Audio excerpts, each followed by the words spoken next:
Everyone, my name is Michelle and I talk books. And today we are just doing an audio because I hurt my eye. I was just going to do it and not wear makeup, but then I was like, it's so distracting to see my red eye that I just decided I will put pictures up there of the book for you so that you can see that instead of looking at my red eye. So today I am really excited because I am talking about Danielle Steele's newest book, Daddy's Girl. It came out June 9th and it's already number 5 on the New York Times bestseller. I was really excited to read this book, and let me tell you, it lived up to every one of my expectations of it. It's 288 pages, sisters fiction. If you guys read a lot of her books, you already know that she does a lot. A lot of her books are 288 pages. I don't know why. Some of them are a little bit longer, but for the most part, if you go through her books, it's like her magical number is 288 pages. I just have to applaud her for that. She can tell such an amazing story in under 300 pages. We will get into it. Let's just begin. I'm going to give you my top 5 reasons for loving this book. If you are a Danielle Steele book, you will love it. If you've never read one of her books, I know this is just me. I'd go back and start from the beginning, but you could read this one and then go back and start from the beginning. I just like to read them all. They're all amazing. I love every one of her books, and I will continue to read her books until she's not writing them anymore. That's just me.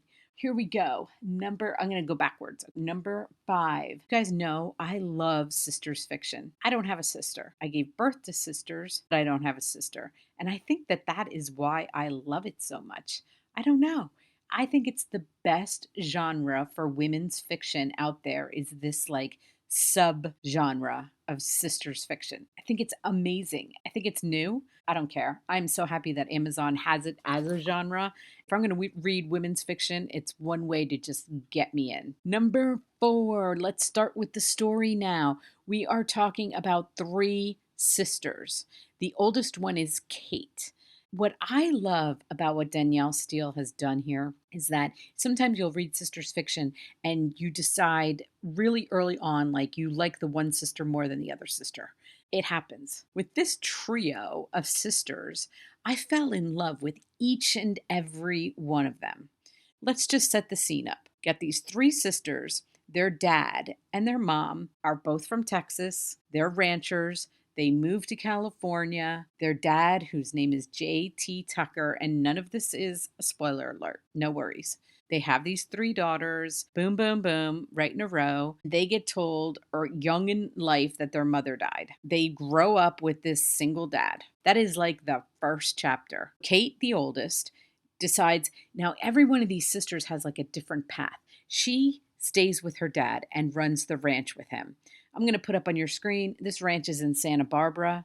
I love maps. I love knowing what I'm talking about. And I know that we all have a general idea of where Santa Barbara is, but the way this story goes and where each sister is, I just thought it would be really awesome to show you on a map of where they're located. So the ranch is in Santa Barbara. Kate runs the ranch. Early in the book, her dad dies. She takes over. No spoilers. Nobody writes a first chapter like Danielle. Nobody. I dare somebody to write a first chapter. Her first chapters are somebody else's books. But we'll get into her more. Now we go on to number 3, Gemma. I love Gemma. First of all, I love Kate too. But Gemma is the middle one. She's an actress. She's a famous actress on a TV show that's been around for like 10 years. It gets canceled. She has to decide what she's going to do with her life. She kind of reminds me of like Jennifer Aniston. If I was going to say, who do I picture if this was going to turn into a movie? I'd want Jennifer Aniston to play Gemma. Not because, maybe because Jennifer Aniston was on Friends for so long. I don't know. I just picture that like from the beginning of the 10 years to the end of the 10 years, and how much Jennifer changed. Well, they all changed, but you know what I mean? Like that's what I'm picturing. That's her storyline, is she needs to figure out what she's going to do for the rest of her life. Which brings us to number 2, Caroline the baby. Caroline is an author. She writes YA novels. She has 2 kids. She's married and she lives in Marin County. understand that Gemma is in LA. I'll put a picture of LA as opposed to where Marin County is and then Santa Barbara. I should have put it up a little bit before. I'm going to put it up for you right now, just so you can see where these three sisters are.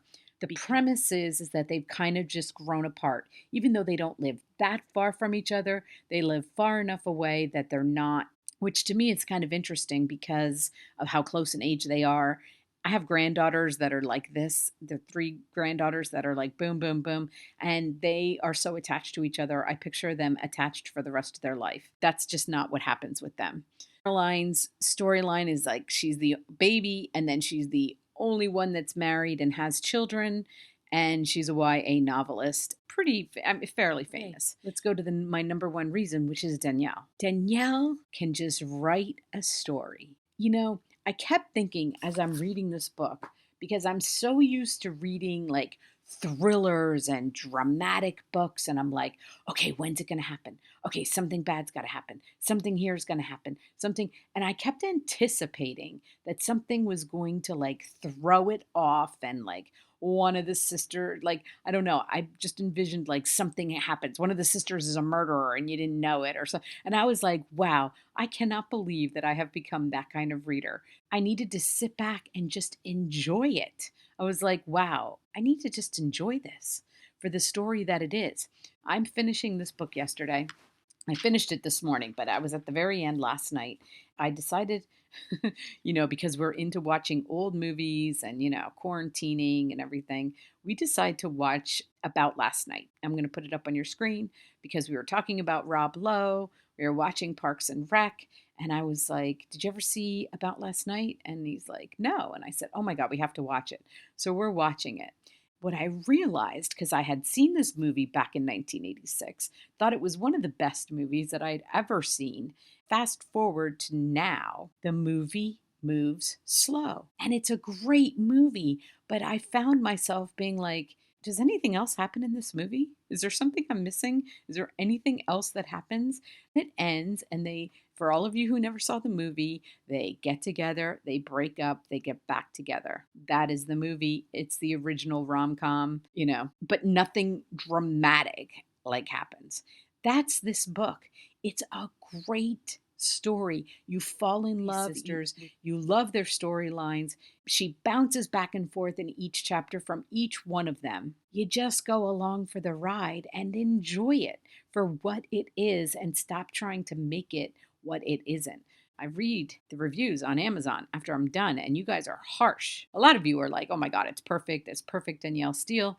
Yes, it is. It's perfect Danielle Steel. Always a happy ending. Thank you, Danielle, because I need happy endings in my life. A lot of you are like, boring, boring. And I was like, you know what? You are expecting something that it's not. That's the problem. You're expecting a thriller, a drama. You're expecting somebody to die. You're expecting something other than the amazing book that Danielle can put together, get us to love her characters, take us through a story, take us through a heartwarming story of three sisters, whether they're going to connect or not, or how they're going to connect, and how they are all going to end up happy, because we know she loves a happy ending. That's the problem. I figured it out with watching About Last Night. I figured it out. I was like, why are people so mean? Why do they want more from Danielle no, I shouldn't say more. Why do they want something other than what Danielle writes? She writes amazing historical fiction, and she writes amazing women's fiction. Sit there and just enjoy her language. She makes it seem easy to read. Know for a fact that writing like her is not easy. And I think that as readers, when we are like, oh my gosh, this is such an easy flow to it, she has to work really hard to get us to enjoy that easy flow. That is my analysis of Danielle Steel for any of you. And every time I read one of her books, I think I see something a little bit different, which keeps me just reading and reading because I'm always trying to figure it out. How does she do it? How does she write so many books every year? It's truly a gift. I will continue to read her books forever, and I will continually put them up here to have my opinion. But I know there are lots of her fans out there. I'm not trying to say that there aren't. There's just a few, and I'm confused, and then I want to talk to them and explain her to them. That's what I want to do. I want to explain Danielle to them. So Here we go. We're at the end. I hope I've convinced you that this is amazing. I think if you're watching this, you're already loving Danielle, so I don't think I have to like push you too hard. I will put the indie bound because we are now, I think all of us are almost ready to go to bookstores. I'm going to put the Amazon if you want to read it this weekend, which I highly, highly suggest you read it this weekend. Why not? It's number 5 on the New York Times bestseller for a reason, because it is a great story. I've already seen that she's got another book coming out at the end of the summer. So I feel like I'm reading books in between Danielle Steele books. That's what I do with my time. Thank you so much for watching. Of course, you didn't have to watch, you could just listen, but I hopefully will be back up on camera on Sunday. Hopefully, my eye will be completely healed by then. I am praying for that, and I hope everyone has a great weekend. Please hit like, please subscribe if you already are not. Until my next video.